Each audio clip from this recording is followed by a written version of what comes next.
क्या अब अपने देश को इंडिया के नाम की बजाय भारत के नाम से ही प्रचलित किया जाएगा? दोस्तों, अभी यही माहौल चल रहा है कि इंडिया के नाम बदलकर भारत कर दिया जा रहा है, लेकिन ऐसा कुछ है नहीं मुद्दा। अब क्या मुद्दा है, चलिए जानते हैं। राजनीतिक गलियारों में कहा यही जा रहा है कि आने वाले सदन के विशेष सत्र में देश को आधिकारिक तौर पर रिपब्लिक ऑफ इंडिया यानी रिपब्लिक ऑफ भारत कहे जाने वाले प्रस्ताव को पास कराया जा सकता है। लेकिन संविधान विशेषज्ञों का मानना है कि देश में संविधान में इंडिया डेट इज भारत का पहले से ही जिक्र है, इसलिए इंडिया और भारत यह दोनों नाम संविधान में दर्ज है और एक दूसरे के पर्यायवाची शब्द हैं। संविधान विशेषज्ञों के मुताबिक फिलहाल संविधान के बेसिक स्ट्रक्चर में बदलाव तकरीबन नामुमकिन जैसा है। वहीं देश के सियासी गलियारों में इन बात की चर्चा जोर पकड़ने लगी है कि इंडिया को आधिकारिक तौर पर भारत पुकारने जाने से क्या भारतीय जनता पार्टी को कोई बड़ा सियासी लाभ मिल सकता है या फिर नहीं। दरअसल राष्ट्रपति की ओर से 9 सितंबर को G20 कार्यक्रम के दौरान भारत मंडपम में आयोजित होने वाले डिनर में निमंत्रण पत्र यानी न्योता भेजा गया है। उनमें द प्रेसिडेंट ऑफ भारत की ओर से न्योता भेजा गया, यानी जिसमें प्रेसिडेंट ऑफ इंडिया लिखा होता था उसमें प्रेसिडेंट ऑफ भारत इस तरह लिखा हुआ है। इसी निमंत्रण पत्र पर छपे भारत शब्द को लेकर अब सियासत होने लगी है। राजनीतिक पार्टियों का कहना है कि भारतीय जनता पार्टी की सरकार देश के नाम पर भी हमला कर रही है।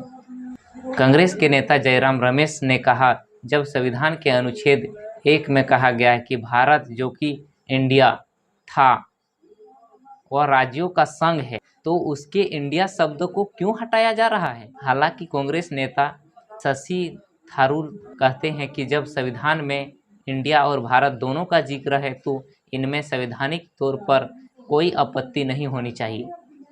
लेकिन इन बात को लेकर सिर्फ कांग्रेस ही नहीं बल्कि भारतीय जनता पार्टी के नेताओं की ओर से भी बाकायदा भारत के समर्थनों में ट्वीट और बयान दिए जा रहे हैं। हालांकि संविधान विशेषज्ञों का मानना है कि इंडिया और भारत के नाम को लेकर किसी तरीके का कोई संवैधानिक विवाद नहीं है। दिल्ली विश्वविद्यालय के प्रोफेसर RN बनर्जी कहते हैं कि भारतीय संविधान का अनुच्छेद 1 कहता है इंडिया जो कि भारत है राज्यों का एक संघ होगा। ऐसे में इंडिया और भारत के नाम में इस्तेमाल को लेकर संवैधानिक रूप से कोई संकट नहीं है। वह कहते हैं कि अगर इनमें सियासी मायने तलाशे जाएं तो निश्चित तौर पर राजनीतिक टकराहट बढ़ेगी। वह कहते हैं कि यह पहला मौका नहीं है जब भारत का नाम इस तरह से इस्तेमाल किया गया है। ऐसे पहले भी कई मौके आए जब इंडिया की जगह पर भारत के नाम का जिक्र हुआ। प्रोफेसर बनर्जी कहते हैं कि जब संविधान में इसका जिक्र है कि फिर इस तरीके का निमंत्रण पत्र होने वाले विवाद का मतलब महज सियासी ही माना जा सकता है।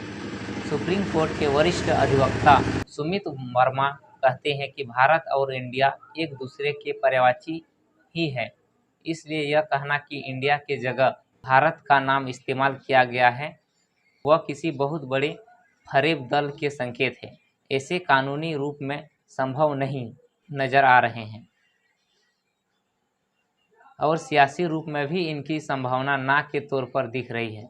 सुमित वर्मा कहते हैं कि भारत के संविधान को देखेंगे तो उनमें कॉन्स्टिट्यूशन ऑफ इंडिया और भारत का संविधान दोनों लिखे हुए नज़र आते हैं। इसके अलावा वह कहते हैं कि पासपोर्ट पर भी रिपब्लिक ऑफ इंडिया अंग्रेजी में दर्ज होगा जबकि हिंदी में भारत का गणराज्य लिखा होता है। यह कहना कि इंडिया की जगह पर भारत नाम लिख देना कॉन्स्टिट्यूशन अमेंडमेंट की राह पर बढ़ने जैसा है, यह संभव नहीं दिखता। वह कहते हैं कि कॉन्स्टिट्यूशनल अमेंडमेंट हो सकते हैं लेकिन इनके लिए सदन में 2/3 बहुमत की आवश्यकता पड़ती है। इसके लिए संविधान के बेसिक स्ट्रक्चर में बदलाव की ज़रूरत होती है। तो इस संविधान में इस बात का जिक्र है कि इसके बदलने के लिए बनने वाली कमेटी का बैठना जरूरी है।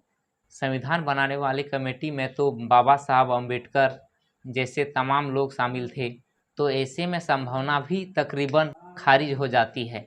बेसिक स्ट्रक्चर में बदलाव हो पाएगा। वरिष्ठ अधिवक्ता सुमित वर्मा कहते हैं कि संविधान बनाने वाली कमेटी का कोई भी सदस्य इस वक्त मौजूद नहीं है, इसलिए यह प्रक्रिया अब बहुत जटिल मानी जा रही है। पूरे मामले को समझते हुए राजनीतिक जानकारों का कहना है कि 2024 के लोकसभा चुनाव के लिहाज में यह मुद्दा सियासी हो गया है।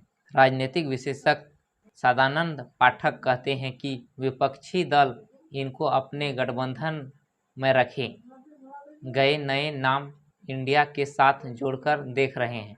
भारतीय जनता पार्टी के नेताओं को भी भारत का नाम के साथ सियासत को आगे बढ़ाने का एक मौका मिल चुका है और सब इसका मजा ले रहे हैं।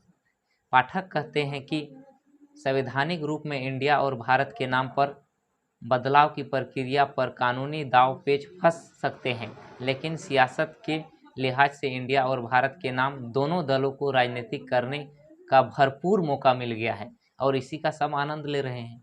इस मुद्दे पर कांग्रेस सांसद प्रमोद तिवारी कहते हैं कि भाजपा के नेता इंडिया शब्द से सहम गए हैं।